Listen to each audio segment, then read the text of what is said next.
আমার একটা ভাবনা আছে, এই ভাবনাটা মোটামুটি আপনারা জানেন, কথা শুনতেছেন ধারাবাহিক ভাবে। তো আমি চেয়েছিলাম ওই যে বলছেন যে আপনারা এতদিন একটা প্রোগ্রাম করতে হলেও নানান ধরনের ক্লিয়ারেন্স, নানান অথরিটির আপনার কনফার্মেশন, এবং শেষ পর্যন্ত এমনও হয়েছে যে অনেক প্রোগ্রাম আলোচনা তো বাদ, ওয়াজ মাহফিলও বন্ধ করতে হয়েছে, বক্তাকে রাস্তার মাঝখান থেকে ফিরে আসতে হয়েছে যে না, ওয়াজ করতে দেওয়া যাবে না। এই রকমের একটা পরিস্থিতির মধ্যে আমরা সবাই ছিলাম। তো সেই ক্ষেত্রে আপনাদের অভিজ্ঞতাটা এবং বর্তমান প্রেক্ষাপটে আসলে অবজারভেশন এবং আগামীর প্রত্যাশাটা বোঝার জন্য আমি এসেছিলাম।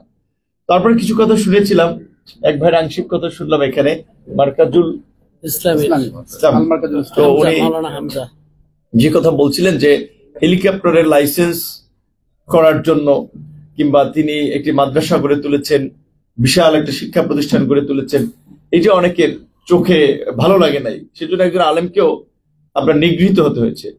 গত 16 বছরে শুধুমাত্র রাজনৈতিক প্রতিপক্ষ হামলা মামলার শিকার হয়েছে সেটি না, এখানে এই দেশের অনেক সম্মানিত আলেম ওলামারাও নানানভাবে লাঞ্ছিত হয়েছে, নিগৃহীত হয়েছে।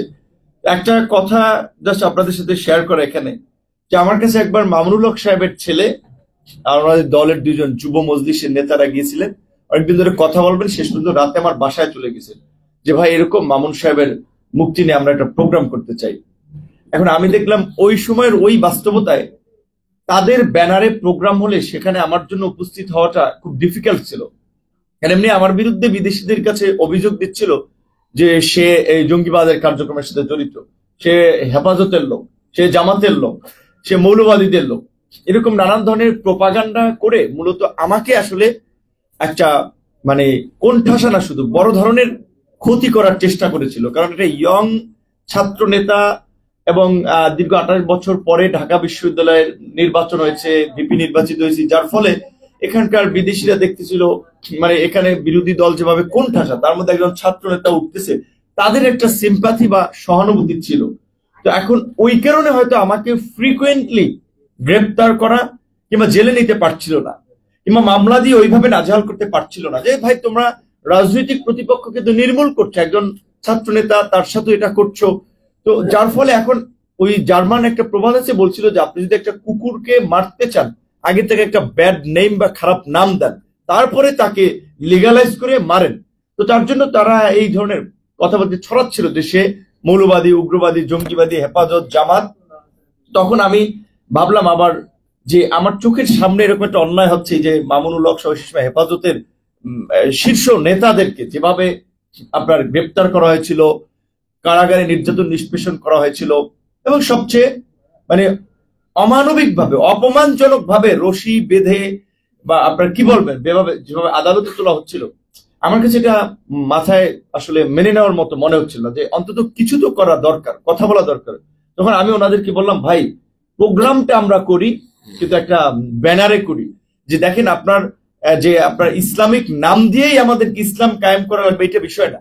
বিভিন্ন ভাবে আপনি যেখানে যান আপনার জীবন আদর্শ কাজকর্মের মধ্যে দিয়ে আপনি ইসলাম কায়েম করবেন। আপনি যে প্রতিষ্ঠানে কাজ করবেন আপনার কর্মের দ্বারা মানুষ অনুপ্রাণিত হবে, বিধর্মী হইলে সে উদ্বুদ্ধ হবে। আল্লাহ রাসূলকে তো ইহুদি খ্রিস্টানরাও বিশ্বাস করতো, তার উপাধি ছিল আল আমিন, তাকে বিশ্বাস করতো, তার কাছে সম্পদ গচ্ছিত রাখতো, আমানত রাখতো। তাহলে আমাদের মধ্যে যদি সেই ধরনের চরিত্র থাকে, সেটা হচ্ছে ইসলামের শিক্ষা আদর্শ। তো বললাম যে গণ মতামত মানে আলাপ আলোচনা করে গণ মতামত কেন্দ্র একটা নাম হইলো, সেই ব্যানারে প্রোগ্রাম করলাম। আমি বললাম ঠিক আছে, আলেম ওলামাদের পাশাপাশি এখানে কাকে, সেই সময় যে বললাম জাফরুল্লাহ চৌধুরীকে বলেন, ওনার কথার একটু ওয়েট আছে, শক্ত শক্ত কথা বলতে পারে।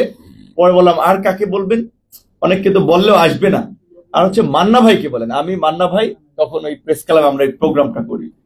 তো এই কথাটা এই কারণে বললাম যে আমি আপনাদের মানে বলতে গেলে আপনাদের চলাচলের বা আপনাদের খুব ঘনিষ্ঠ লোকজন না হলেও, যখন এই দেশের আলেম ওলামারা আপনার নির্যাতিত নিষ্পেষিত হামলা মামলার শিকার হচ্ছিল, লাঞ্ছিত হচ্ছিল, কিংবা ইসলামের প্রশ্নে যখন বিভিন্ন ইস্যু সামনে আসে, তখন কিন্তু আমাদের একটা শক্ত অবস্থান ছিল।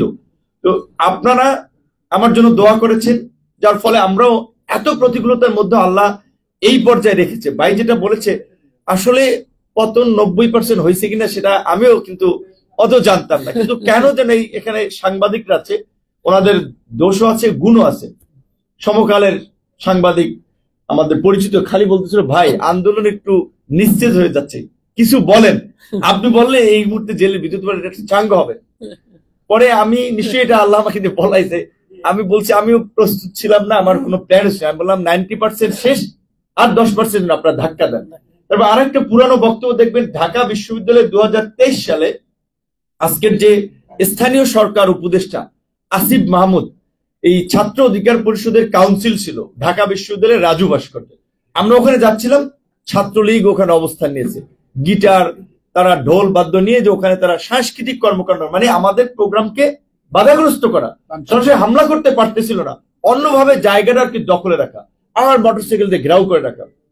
তখন এখন আমরা মজলুম মানুষ, আমরা তো তাদেরকে দাওয়া দিয়ে তার সাথে পাল্টাপাল্টি করে পারবো না, আমরা নিরস্ত্র মানুষ, শান্তিপূর্ণভাবে প্রতিবাদ স্বরূপ আমরা ভাইস চ্যান্সেলর বাসার সামনে গেলাম, ওইখানে গিয়ে আমরা বক্তব্য দিলাম। সেখানে আসিফ সভাপতি নির্বাচিত হয়েছিল। তো সেখানে কিন্তু আমরা বক্তব্য ছিলাম যে 2024 সালেই এই আওয়ামী লীগের পতন হবে এবং গণ অধিকার পরিষদের নেতৃত্বে সরকার গঠিত হবে। ওই সময় আসিফ পাশে ছিল, এখন ছাত্র সমন্বয়ক অনেকে পাশে ছিল, ঢাকা বিশ্বের ভাইস চ্যান্সেলর পাশে বসে পড়ছিলাম। তো সেই কথাগুলোর প্রতিফলন হয়েছে নিশ্চয়ই, মানে কিছু ভালো কাজ করেছি, নিয়ত ভালো ছিল, যার ফলে কথাবার্তা কাজে কর্মেরও একটা আল্লাহর রহমত আছে।